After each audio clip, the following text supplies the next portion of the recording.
Hey YouTube, it's your girl Nurse Dawn in the building.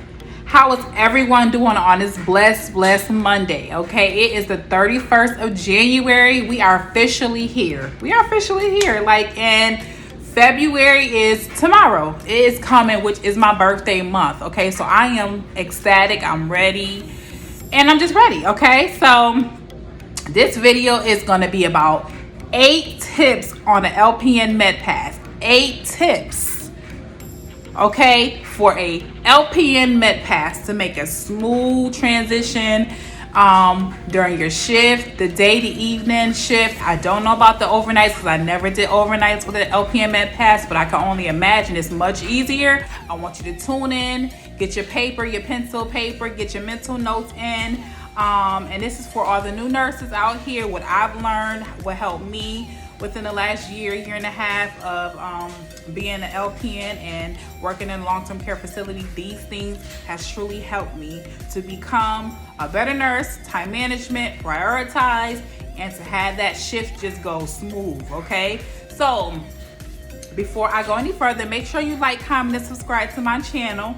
Make sure you turn the notification bell on, so when I upload a video, you guys are one of the first to see it. You guys are one of the first to get it, okay?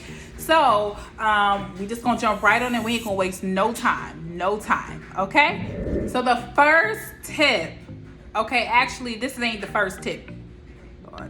The first requirement that I do, okay, when I start my shift, and it's 9 times out of 10 it's a 7 to 3 shift, the first requirement for me is to pray. I'm in the car. Lord Jesus.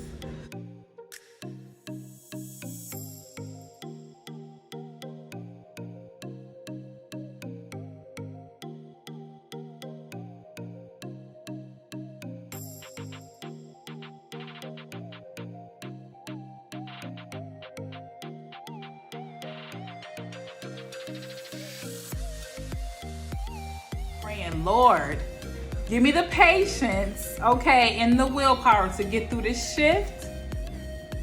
I pray for my residents. I pray for my staff members so I can just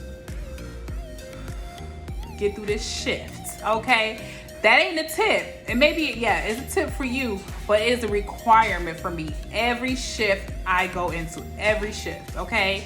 That is a requirement for me. So that's not a tip, unless you want it to be a tip, but it should be a requirement, okay? So I pray to Jesus Christ, my Lord and Savior. That's what I pray to, okay? So you got to pray to something or believe in something before you go into them shifts, because it'd be like, okay? That's the requirement for me. Let's just start with that. All right, so the official first tip that I want to give to the new LPNs, to make sure when you come onto the unit, you come into the facility, you come into the unit, make sure you walk around on the unit and see all of the residents that you will be taking care of for that shift, for that 8-hour shift, for the 12-hour shift, for, you know, that time frame, okay? You want to walk around the unit, you want to go into the residence room, peek in the window, no, Jesus. Peek in the door, make sure your residents is breathing, make sure they're not on the floor, or quick. Okay, if you got 15 residents, if you got 20, if you got 25 residents, if you got 30. You want to make sure you go in and look and make sure there ain't nobody on the floor. Make sure everybody's breathing. Because the last thing you want is not to do that, and then after they gave report, the nurse has given you report and she gone, and you go and you start passing your meds into the rooms and you see residents on the floor. Now you have to do a whole incident report. You got to say, you know, a whole bunch comes into play if you don't just check, because now you are sure that I done check my residents, they good, they breathing, and now I have taken over for the shift, okay? So that's the number one tip that I would say that will help the Med Pass and the rest of the shift go smoothly, or just start a little bit smoothly, okay? Because things change momentarily, drastically, but at least starting of the shift, we know for sure you come into a shift, and anybody from then on is your responsibility as a nurse to take care of, okay? So that's tip number 1. Tip number 2, okay, is the narc count. So you came in, you checked your residents, everybody's in their bed safe, and everybody's breathing, okay? The second thing that I do is a lot of facilities have the narc counts, okay? So which means that they're in blister packets, okay? So they have the residents' names, the residents' insurance or ID number, they have the room number, they have all that. Those are the blister packets. Some have 25, some have 30, some have 35, or more or less. But those are the narcs, okay? So most facilities still have the narc count, which you have to count off with the nurse, okay? And the facility I work at, they have the Omnicell. That's the GOAT right there. That is the GOAT, okay? That is a fingerprint verification under your license, LPN license, that you just put on the finger. You put your fingerprint on it, and that verifies you into the system to remove the narcs, okay? You do still have to count, okay? You have to count the narcs to verify that whatever you're counting, that is already on the screen. That's the GOAT, okay? But 9 times out of 10, you're gonna work at a facility that you have to count off with a nurse. Go through a smooth day, everything's good, all the counts is there, nothing is off, we're good. Want to make sure that that comes before the next step, because then your mind is clear. The third thing I want to say is get reports. Okay, so the first, let's rewind a little bit. The first thing was prayer, okay? So you can take that as number 1, or you can take that as number 2, but the first thing that was my requirement was praying. The first thing was check your residents, okay? Residents, everybody on the floor. Everybody's off the floor. And everybody's breathing, okay? The number 2 is the narc count, okay? You want to count your narcs with the nurse that is there. You're the oncoming nurse. You're going to count with the nurse that's leaving. And the third thing is get report, okay? So that's what I do. I grab a piece of paper. A lot of times the residents' names are already on there, which is a blessing. And the room numbers, sometimes you may have to cross off a name or two, depending on depending on if the resident's in a hospital, or if they, the secretary hasn't gotten to it yet to erase that name if the patient has, or the resident has, passed away. But yeah, 9 times out of 10, the residents' names is on there and the room number. So all you just got to do is go down the line with the nurse that was there, and you just jot down little things. Okay, you jot down how was their night. If you're working a day shift, how was their night? If they're in the hospital, if they came back from the hospital, if they had a fall, if their vital signs was off, any vital information that'll help you for the day shift, okay? Because I'm taking it all, because I need to know that if this resident, obviously the fall that's mandatory, but if the resident had a bad night, I need to know what I'm walking into. You know what I'm saying? If you're a great nurse, you'll give great report to help the oncoming nurse. So that's what I do. I jot it down, all the information. Later on, when I do log in, I just look at little notes. Maybe that was from the last nurse. That'll just help me. You know what I'm saying? Just to have the shift go smoothly. A lot of the times, a lot of residents are on status post-fall. Okay, so S/P fall.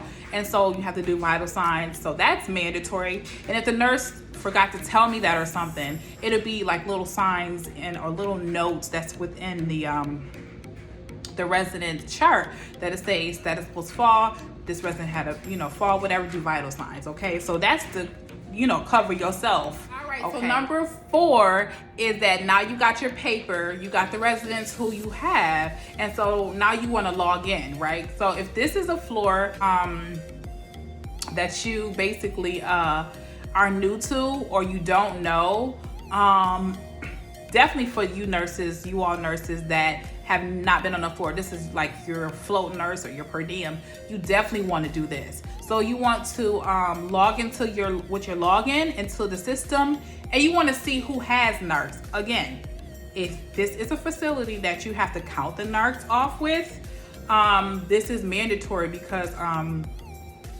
you don't want to be running back and forth med room, where the narcs is for each resident. So once you have logged on, you kind of want to go resident by resident. That's what I do. To be perfectly honest, I go, and this is to help your med pass for the remaining of the day. You go resident by resident and see who has narcs. Okay, so nursing school, they teach you to go back each time. So if you got 15 residents that have narcs, you're going back 15 times, especially in this pandemic, especially the shortages. You don't only nurse to what, 30, 40, 50? So if you have, out of, let's say, 40 people, you have 20 people, 25 people that have narcs, you're going back 25 times.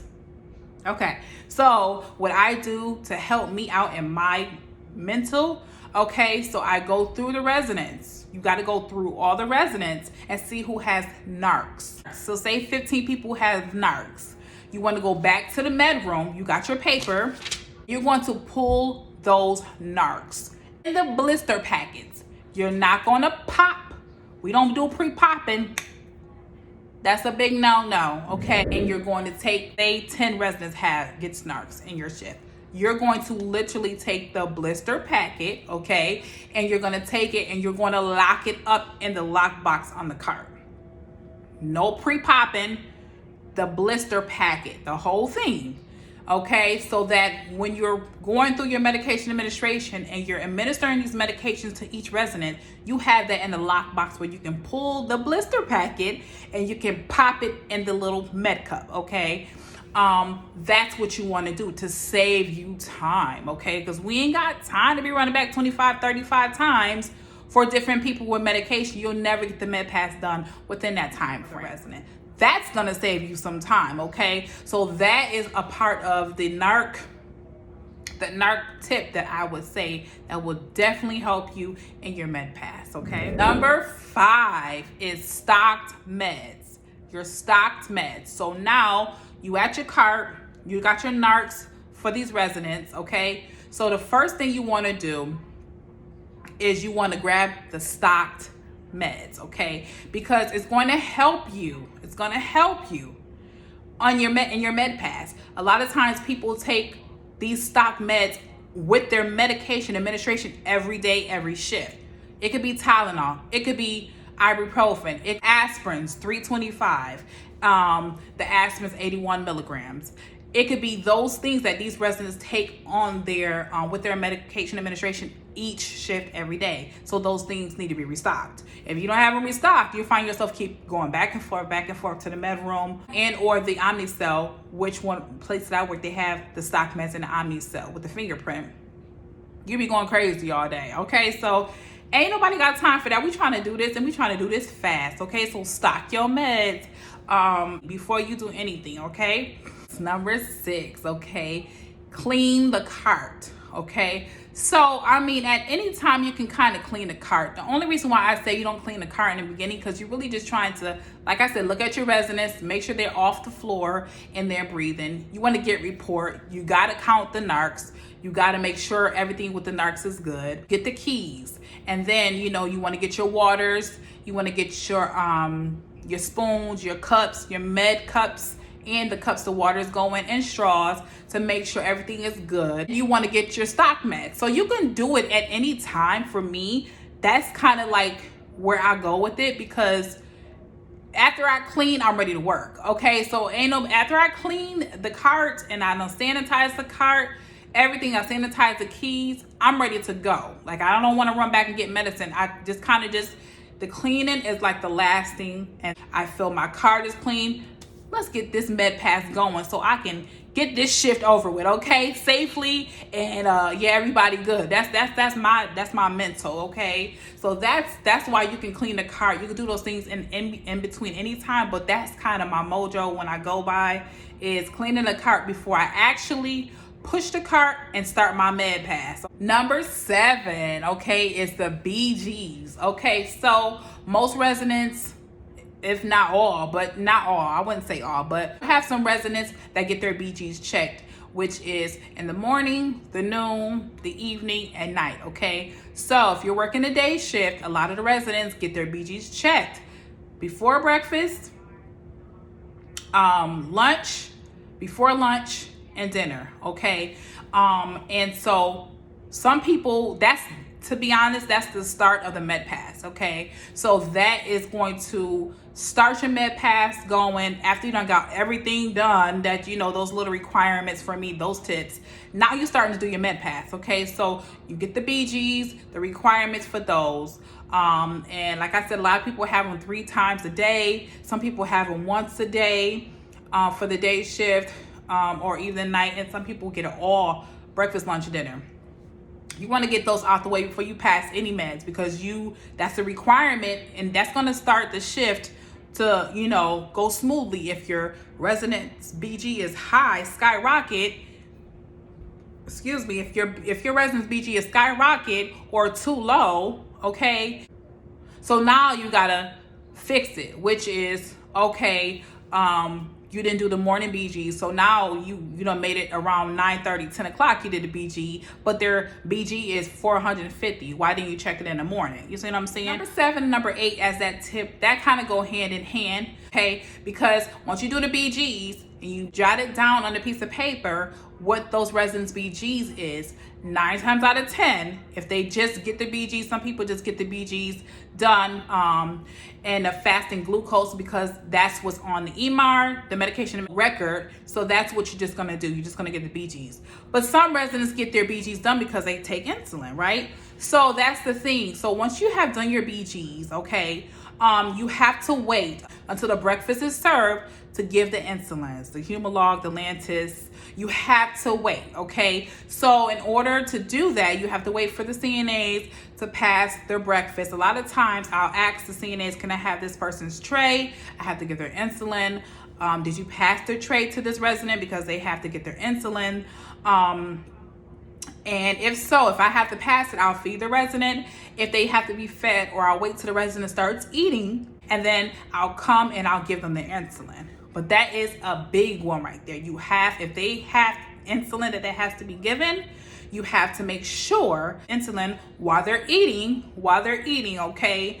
And that's just what it is. You don't want to give a resident insulin and they haven't eaten, or they're vomiting, or they have a fever or anything like that, because the supervisor needs to be notified, okay?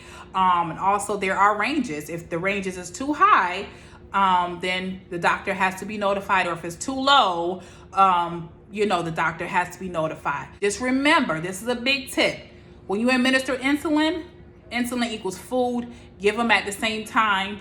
And just be aware, do not give insulin without giving the residents food, because it can cause so much issues on you and so many issues with that resident. So I just stick to what I have to do. I'm very OCD. I'm very aware of those things, that you have to pay attention to the EMR, the medication administration record, and you have to pay attention to the ETAR.